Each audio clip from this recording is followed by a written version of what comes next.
what is contributing to creating the family culture you don't want or damaging the family culture you want to have.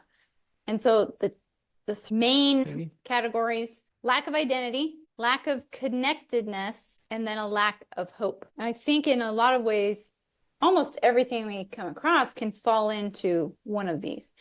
And when we use a mission statement to combat these or to build these or to emphasize these things, that's where the real power comes from.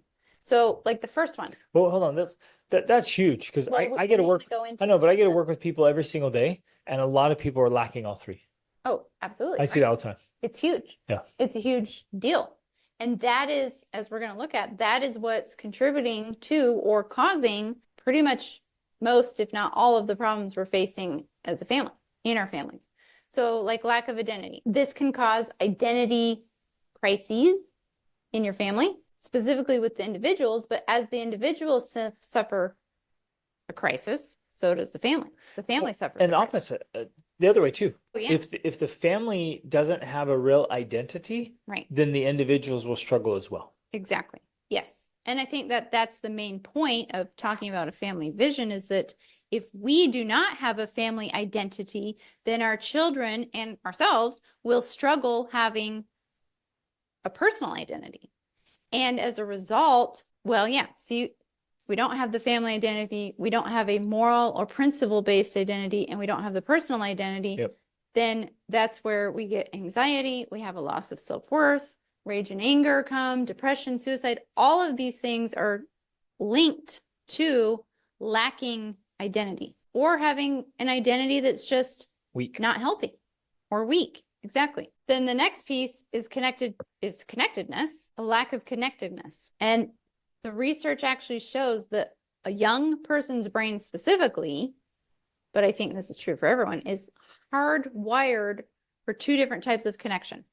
One of them is connecting to other people, but then also being connected to a moral purpose or some sort of meaning, right, in their life.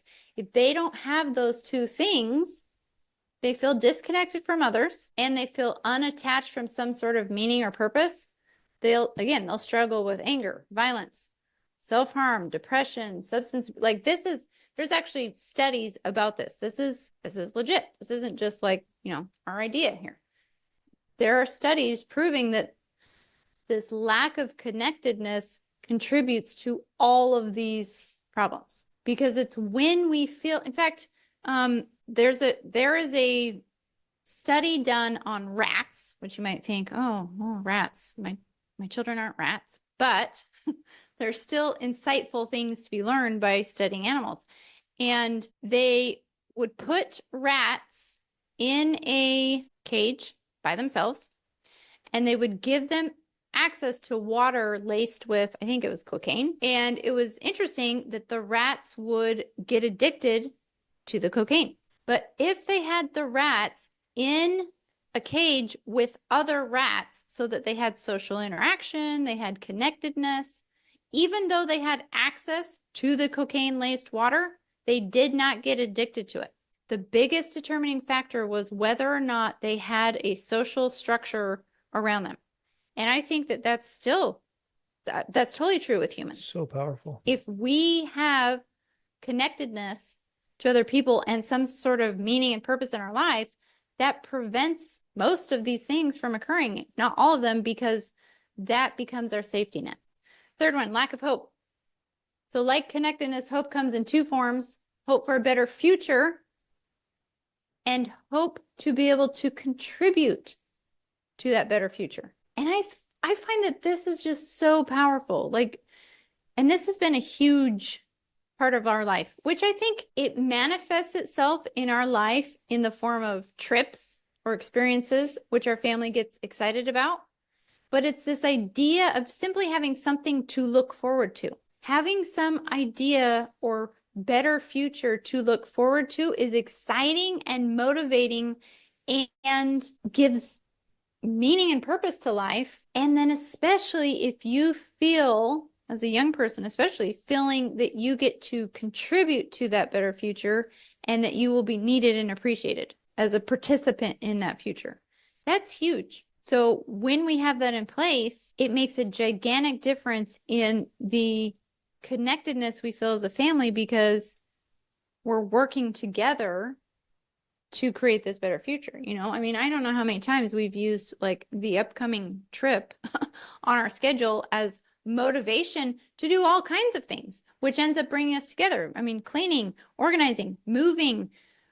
Like there's so much work that my children are willing to participate in simply because they know that the outcome is this dream that they want to be a part of. And this needs to be very proactive and deliberate on the part of the parent. Yes. To be making our futures hopeful and exciting and meaningful. And we're constantly plugging that in as parents. We have to. That's one of our primary roles.